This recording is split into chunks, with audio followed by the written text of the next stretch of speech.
Before considering further how devotion to duty helps us in our spiritual progress, let me place before you in a brief compass another aspect of what we in India mean by karma. In every religion there are three parts: philosophy, mythology, and ritual. Philosophy, of course, is the essence of every religion. Mythology explains and illustrates it by means of the more or less legendary lives of great men, stories and fables of wonderful things, and so on. Ritual gives to that philosophy a still more concrete form, so that everyone may grasp it. Ritual is in fact concretest philosophy. This ritual is karma. It is necessary in every religion, because most of us cannot understand abstract spiritual things until we grow much spiritually. It is easy for men to think that they can understand anything, but when it comes to practical experience, they find that abstract ideas are often very hard to comprehend. Therefore symbols are of great help, and we cannot dispense with the symbolical method of putting things before us. From time immemorial symbols have been used by all kinds of religions. In one sense we cannot think but in symbols. Words themselves are symbols of thought. In another sense everything in the universe may be looked upon as a symbol. The whole universe is a symbol, and God is the essence behind. This kind of symbology is not simply the creation of man. It is not that certain people belonging to a religion sit down together and think out certain symbols, and bring them into existence out of their own minds. The symbols of religion have a natural growth. Otherwise, why is it that certain symbols are associated with certain ideas in the mind of almost everyone? Certain symbols are universally prevalent. Many of you may think that the cross first came into existence as a symbol in connection with the Christian religion, but as a matter of fact it existed before Christianity was, before Moses was born, before the Vedas were given out, before there was any human record of human things. The cross may be found to have been in existence among the Aztecs and the Phoenicians. Every race seems to have had the cross. Again, the symbol of the crucified Savior, of a man crucified upon a cross, appears to have been known to almost every nation. The circle has been a great symbol throughout the world. Then there is the most universal of all symbols, the swastika. At one time it was thought that the Buddhists carried it all over the world with them, but it has been found out that ages before Buddhism it was used among nations. In old Babylon and in Egypt it was to be found. What does this show? All these symbols could not have been purely conventional. There must be some reason for them, some natural association between them and the human mind. Language is not the result of convention. It is not that people ever agreed to represent certain ideas by certain words. There never was an idea without a corresponding word or a word without a corresponding idea. Ideas and words are in their nature inseparable. The symbols to represent ideas may be sound symbols or color symbols. Deaf and dumb people have to think with other than sound symbols. Every thought in the mind has a form as its counterpart. This is called in Sanskrit philosophy Namarupa, name and form. It is as impossible to create by convention a system of symbols as it is to create a language. In the world's ritualistic symbols we have an expression of the religious thought of humanity. It is easy to say that there is no use of rituals and temples and all such paraphernalia. Every baby says that in modern times. But it must be easy for all to see that those who worship inside a temple are in many respects different from those who will not worship there. Therefore the association of particular temples, rituals, and other concrete forms with particular religions has a tendency to bring into the minds of the followers of those religions the thoughts for which those concrete things stand as symbols, and it is not wise to ignore rituals and symbology altogether. The study and practice of these things form naturally a part of Karma Yoga. There are many other aspects of this science of work. One among them is to know the relation between thought and word and what can be achieved by the power of the word. In every religion the power of the word is recognized, so much so that in some of them creation itself is said to have come out of the word. The external aspect of the thought of God is the word, and as God thought and willed before he created, creation came out of the word. In the stress and hurry of our materialistic life, our nerves lose sensibility and become hardened. The older we grow, the longer we are knocked about in the world, the more callous we become, and we are apt to neglect things that even happen persistently and prominently around us. Human nature, however, asserts itself sometimes, and we are led to inquire into and wonder at some of these common occurrences. Wondering thus is the first step in the acquisition of light. Apart from the higher philosophic and religious value of the word, we may see that sound symbols play a prominent part in the drama of human life. I am talking to you. I am not touching you. The pulsations of the air caused by my speaking go into your ear, they touch your nerves and produce effects in your minds. You cannot resist this. What can be more wonderful than this? One man calls another a fool, and at this the other stands up and clenches his fist and lands a blow on his nose. Look at the power of the word. There is a woman weeping and miserable, another woman comes along and speaks to her a few gentle words, the doubled-up frame of the weeping woman becomes straightened at once, her sorrow is gone and she already begins to smile. Think of the power of words. They are a great force in higher philosophy as well as in common life. Day and night we manipulate this force without thought and without inquiry.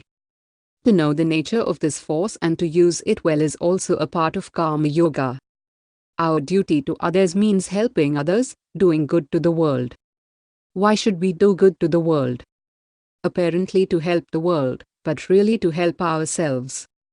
We should always try to help the world, that should be the highest motive in us, but if we consider well, we find that the world does not require our help at all. This world was not made that you or I should come and help it. I once read a sermon in which it was said, all this beautiful world is very good, because it gives us time and opportunity to help others. Apparently, this is a very beautiful sentiment, but is it not a blasphemy to say that the world needs our help? We cannot deny that there is much misery in it. To go out and help others is, therefore, the best thing we can do, although in the long run, we shall find that helping others is only helping ourselves. As a boy I had some white mice.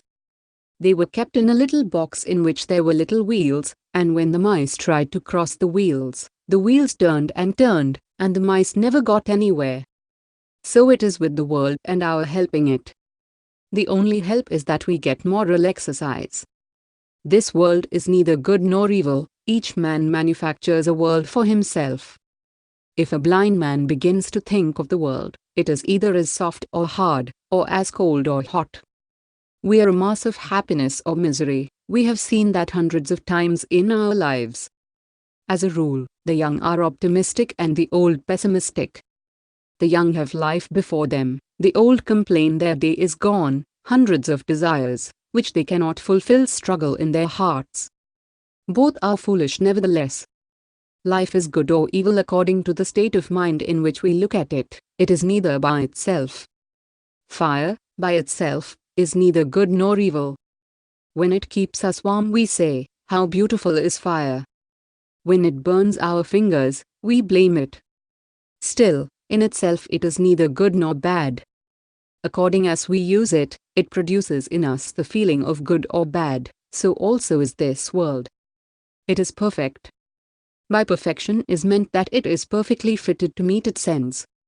We may all be perfectly sure that it will go on beautifully well without us, and we need not bother our heads wishing to help it. Yet we must do good. The desire to do good is the highest motive power we have, if we know all the time that it is a privilege to help others. Do not stand on a high pedestal and take 5 cents in your hand and say, "Here, my poor man," but be grateful that the poor man is there, so that by making a gift to him you are able to help yourself. It is not the receiver that is blessed, but it is the giver. Be thankful that you are allowed to exercise your power of benevolence and mercy in the world, and thus become pure and perfect. All good acts tend to make us pure and perfect. What can we do at best? Build a hospital, make roads, or erect charity asylums. We may organize a charity and collect $2 or $3 million, build a hospital with 1 million, with the second give balls and drink champagne, and of the third let the officers steal half, and leave the rest finally to reach the poor. But what are all these? One mighty wind in 5 minutes can break all your buildings up. What shall we do then?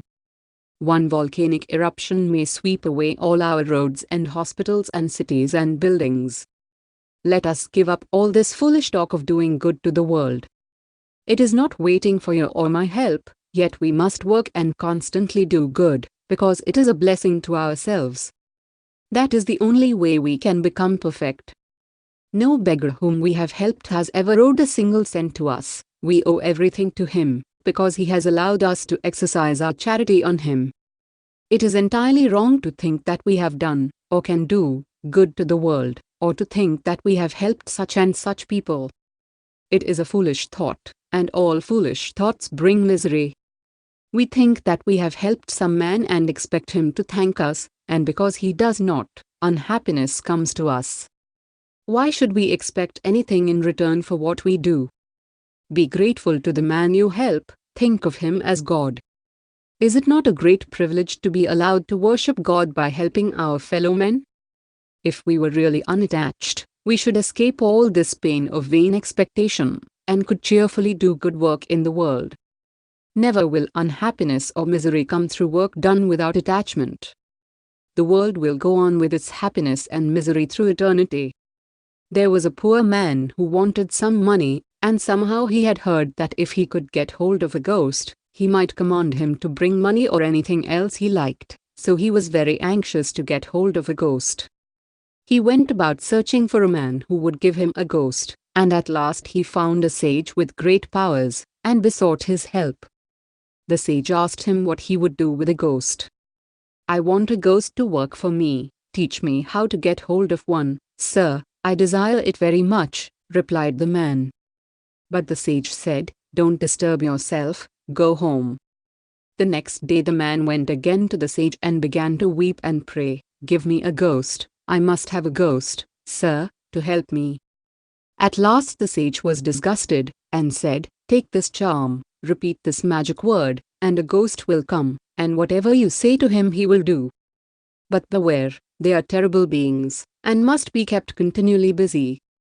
If you fail to give him work, he will take your life." The man replied, "That is easy, I can give him work for all his life." Then he went to a forest, and after long repetition of the magic word, a huge ghost appeared before him, and said, "I am a ghost. I have been conquered by your magic, but you must keep me constantly employed. The moment you fail to give me work I will kill you." The man said, "Build me a palace," and the ghost said, "It is done, the palace is built." "Bring me money," said the man. "Here is your money," said the ghost. "Cut this forest down, and build a city in its place." "That is done," said the ghost. "Anything more?"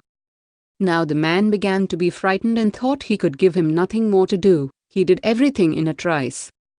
The ghost said, "Give me something to do or I will eat you up." The poor man could find no further occupation for him, and was frightened. So he ran and at last reached the sage, and said, "Oh, sir, protect my life." The sage asked him what the matter was, and the man replied, "I have nothing to give the ghost to do. Everything I tell him to do he does in a moment, and he threatens to eat me up if I do not give him work." Just then the ghost arrived, saying, "I'll eat you up," and he would have swallowed the man.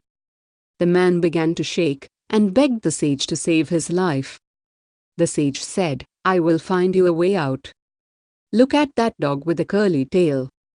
Draw your sword quickly and cut the tail off and give it to the ghost to straighten out." The man cut off the dog's tail and gave it to the ghost, saying, "Straighten that out for me." The ghost took it and slowly and carefully straightened it out, but as soon as he let it go, it instantly curled up again. Once more he laboriously straightened it out, only to find it again curled up as soon as he attempted to let go of it. Again he patiently straightened it out, but as soon as he let it go, it curled up again. So he went on for days and days, until he was exhausted and said, "I was never in such trouble before in my life. I'm an old veteran ghost, but never before was I in such trouble. I will make a compromise with you," he said to the man. You let me off and I will let you keep all I have given you and will promise not to harm you." The man was much pleased, and accepted the offer gladly. This world is like a dog's curly tail, and people have been striving to straighten it out for hundreds of years, but when they let it go, it has curled up again. How could it be otherwise? One must first know how to work without attachment, then one will not be a fanatic. When we know that this world is like a dog's curly tail and will never get straightened, we shall not become fanatics. If there were no fanaticism in the world, it would make much more progress than it does now. It is a mistake to think that fanaticism can make for the progress of mankind. On the contrary, it is a retarding element, creating hatred and anger, and causing people to fight each other, and making them unsympathetic. We think that whatever we do or possess is the best in the world, and what we do not do or possess is of no value. So, always remember the instance of the curly tail of the dog whenever you have a tendency to become a fanatic. You need not worry or make yourself sleepless about the world, it will go on without you. When you have avoided fanaticism, then alone will you work well.